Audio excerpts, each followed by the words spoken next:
Olá, bem-vinda e bem-vindo a mais uma conversa focada aqui com a gente. Olá, Hoje o papo é técnico. Vamos mergulhar na integração de firewalls, especificamente os stateful, em rede Cisco ACI Multipod. isso aí. Nossa base é um white paper da própria Cisco.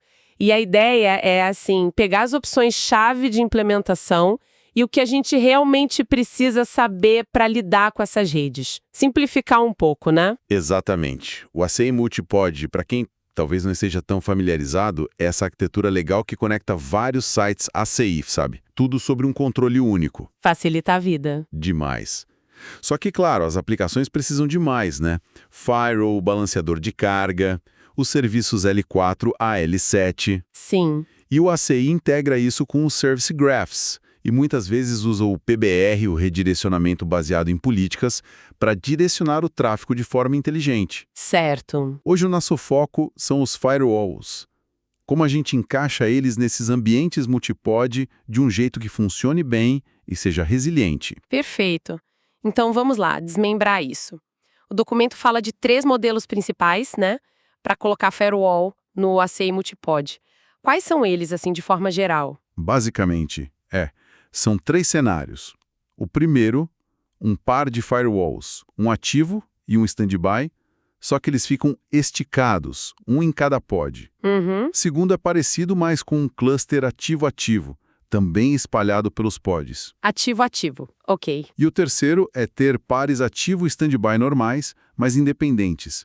Um par completo no pod 1, outro par completo no pod 2. Entendi. 3 caminhos diferentes. Isso.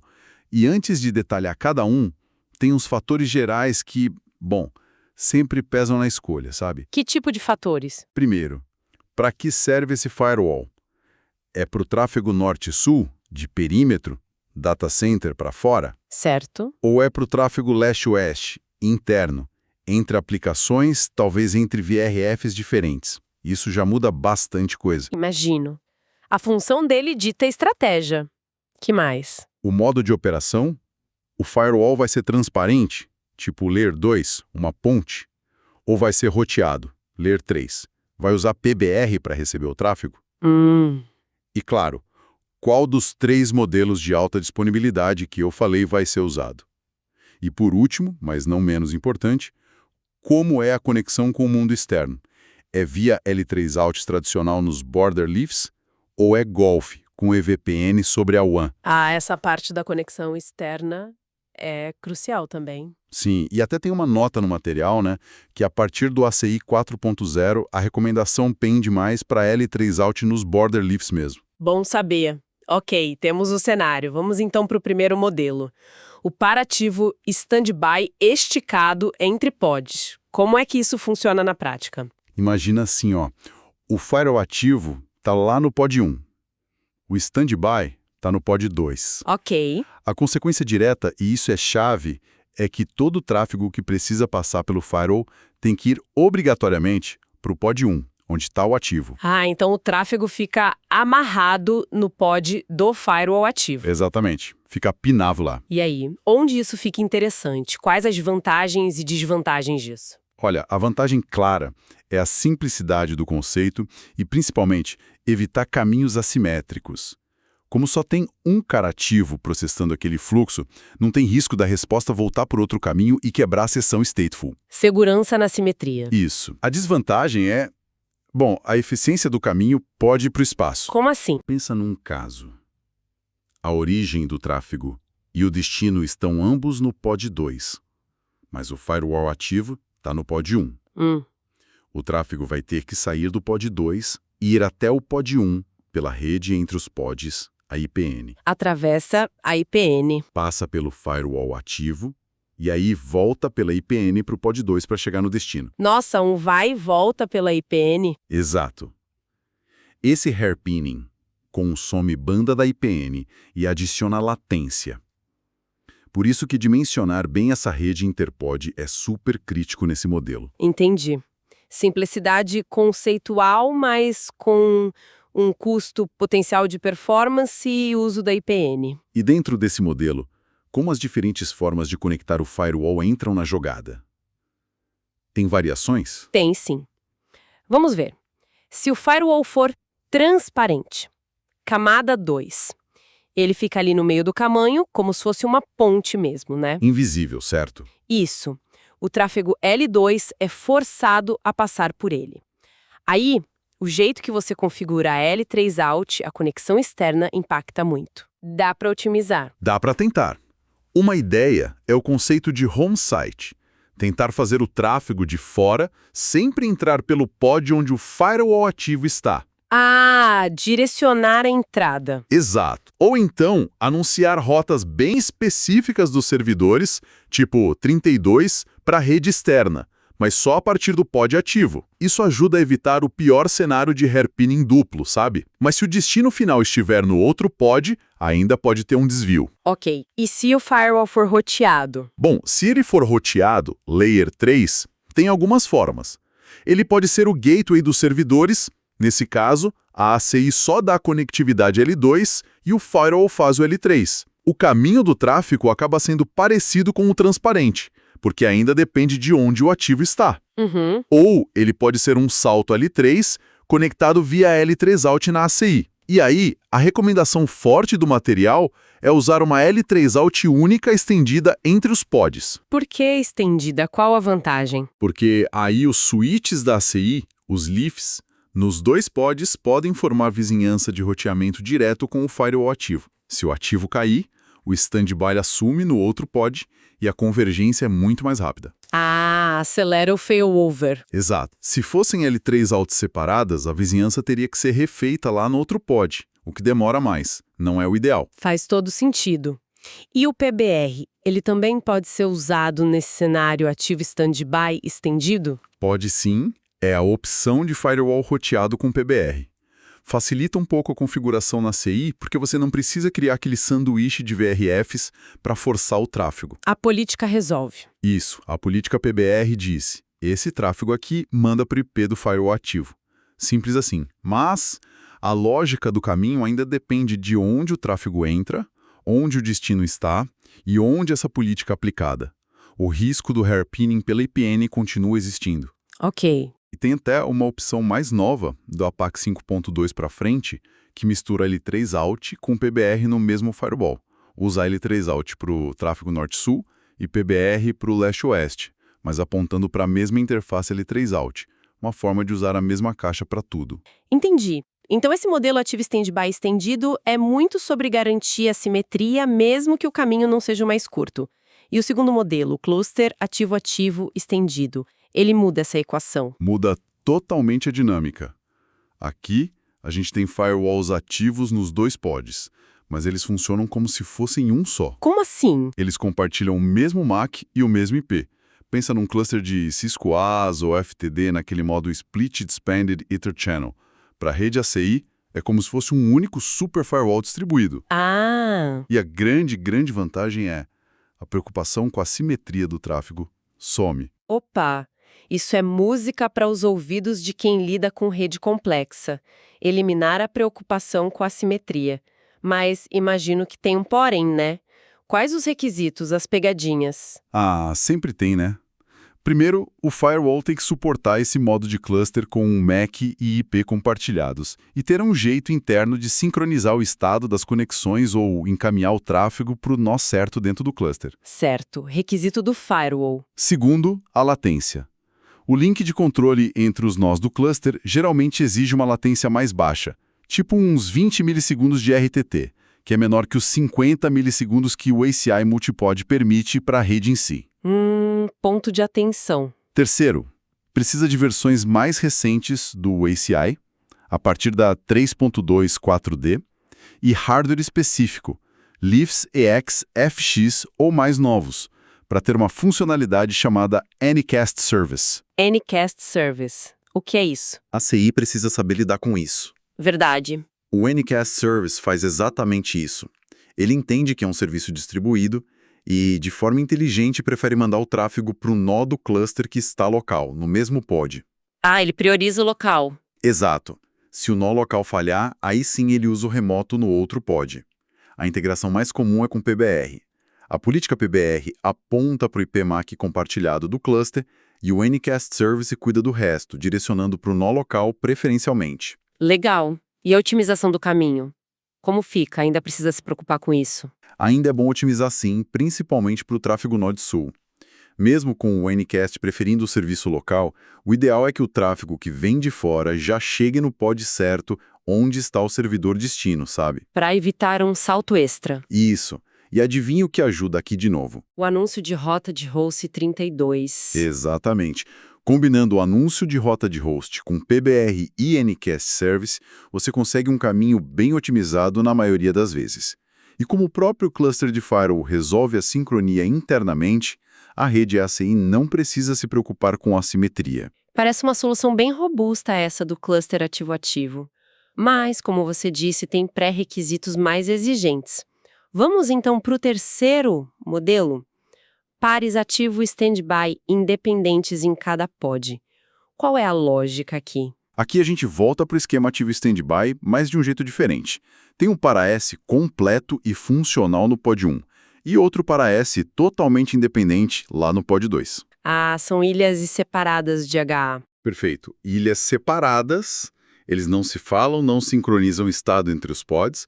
Operacionalmente, tem o desafio de manter as políticas de segurança iguais nos dois lugares, né? Precisa de uma ferramenta de gerenciamento central, tipo um FMC da Cisco.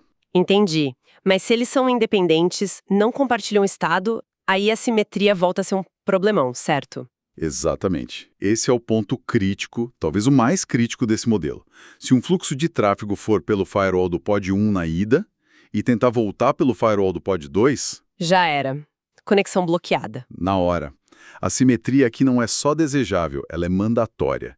E a ACI, por natureza, num ambiente multipod, não garante isso sozinha, então a gente precisa de mecanismos explícitos para forçar essa simetria. E como a gente força a simetria nesse cenário distribuído? Que mecanismos são esses? O material destaca duas abordagens principais. A primeira é usar firewall roteado com peering L3 out e, de novo, o anúncio de rota de host 32. Ele de novo. Parece ser a chave para muita coisa. É muito útil. A ideia é a mesma, fazer o tráfego externo chegar sempre no pod onde o destino final está. Se o tráfego entra e sai pelo mesmo pod, a chance dele usar o mesmo par de firewall, o local, é altíssima, garantindo a simetria para o tráfego norte-sul. Mas lembrando, essa técnica com L3 out, nos border leafs, depende do ACI 4.0 ou mais recente. Ok, L3 out com anúncio de rota de host.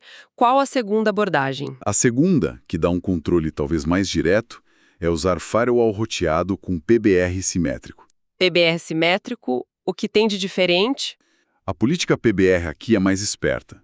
Ela sabe que existem nós de serviço ativos nos dois pods, o ativo do par do pod 1 e o ativo do par do pod 2. E ela usa um cálculo de hash baseado nos IPs e portas do fluxo para garantir que ambas as direções da mesma conversa sejam sempre enviadas para o mesmo nó de firewall ativo, não importa onde ele esteja. Ah, ela força a simetria na própria política? Exatamente. Ela amarra o fluxo inteiro a um firewall específico, garantindo a simetria. Mas exige hardware mais novo, leafs EXFX para cima, e a configuração é feita como grafo não gerenciado na ACI. Bem interessante essa técnica do PBR simétrico. Mas e a otimização do caminho? Dá para evitar mandar tráfego para o outro pod se não precisar? Dá sim. E aqui entra outra combinação poderosa, especialmente para o tráfego norte-sul. Usar o PBR baseado em localização, que veio no ACI 3.1, junto com o anúncio de rota de host. Combinando tudo. Isso. O anúncio de rota de host traz o tráfego para o pod certo. E o PBR, baseado em localização, diz para a política: olha, prefira usar o firewall que está aqui, neste mesmo pod. Ah, tenta manter local. Exato. Tenta manter o tráfego localmente. Mas ele é inteligente. Tem um mecanismo de rastreamento, tracking. Se o firewall local falhar, ele automaticamente percebe e redireciona para o firewall ativo lá no outro pod. Garante a resiliência. Nossa, essa combinação parece o melhor dos mundos para norte e sul nesse modelo. Simetria garantida, caminho otimizado e ainda tem failover.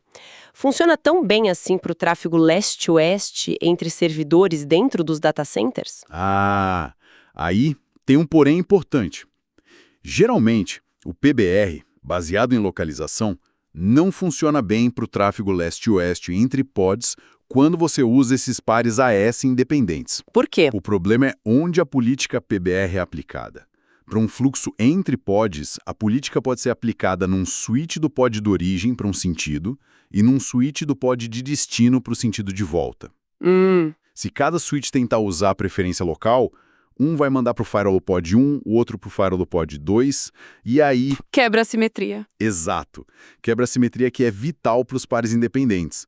Então, para leste-oeste entre pods, nesse cenário, talvez seja melhor usar o PBR simétrico normal, sem a preferência local, ou pensar em interfaces separadas no firewall para esse tipo de tráfego. E claro, também tem a opção mais nova de L3Out plus PBR simétrico a partir do APIC 5.2 com as mesmas considerações. Ufa! Foi bastante detalhe técnico, mas acho que deu para pegar a essência de cada modelo. Recapitulando rápido. Temos o ativo stand-by estendido, que garante a simetria, mas pode custar em eficiência de caminho. Isso, foco na simetria. Depois, o ativo-ativo estendido, que é elegante para resolver a simetria, mas tem requisitos mais chatos de firewall, latência e versão do ACI. Exato, mas exigente. E, por fim, os pares ativo stand-by independentes, que dão escalabilidade por pod. Mas aí a gente precisa de mecanismos para forçar a simetria, como o anúncio de rota de host ou o PBR simétrico. Perfeito. A escolha vai depender muito do que se precisa, né? Algumas dicas que ficam do material. Se for usar ativo stand-by estendido com L3Out, vai de L3Out estendida, é melhor para o failover. Certo. O cluster ativo-ativo é ótimo se você atender os pré-requisitos, e com os pares independentes não dá para esquecer da simetria de jeito nenhum. Anúncio de rota de host e PBR simétrico são seus amigos. E aquela combinação de PBR baseado em local com anúncio de rota de host. É muito boa para otimizar norte-sul com pares independentes, mas tem que lembrar daquela limitação para o leste-oeste entre pods. E claro, regra de ouro. Sempre checar a versão de software, capacidade do hardware, tanto da ACI quanto do firewall, muita coisa depende disso. No fim, me parece que o grande jogo aqui é balancear a necessidade de manter a conexão íntegra no firewall, ou seja, a simetria, com a busca por um caminho de rede eficiente. Tudo isso nesse cenário distribuído do ACI multipod. Conhecer bem essas opções e o que cada uma implica é o que permite fazer a melhor escolha para um ambiente específico, né? Exato. É entender os trade-offs. E sabe, para a gente pensar um pouco além do que a gente discutiu aqui, falamos muito de como projetar esses caminhos, essas políticas, de forma meio estática, né? Usando o PBR, baseado em local, anúncio de rota. Sim, são decisões de design. Pois é. Mas pensando no futuro, como será que as ferramentas de automação, de orquestração podem evoluir? Será que um dia elas vão conseguir não só gerenciar essa complexidade toda, mas talvez otimizar dinamicamente os caminhos, com base na rede em tempo real, na necessidade da aplicação, indo além dessas escolhas de design mais fixas que a gente faz hoje? O que você acha? Nossa, é uma ótima pergunta para a gente deixar no ar e talvez explorar em outras conversas. Para quem quiser ir ainda mais fundo nesses detalhes todos que a gente passou, os white papers da Cisco que usamos como base são definitivamente o próximo passo. Muito obrigada por acompanhar a gente nessa análise sobre integração de firewalls em Cisco ACI Multipod. Valeu!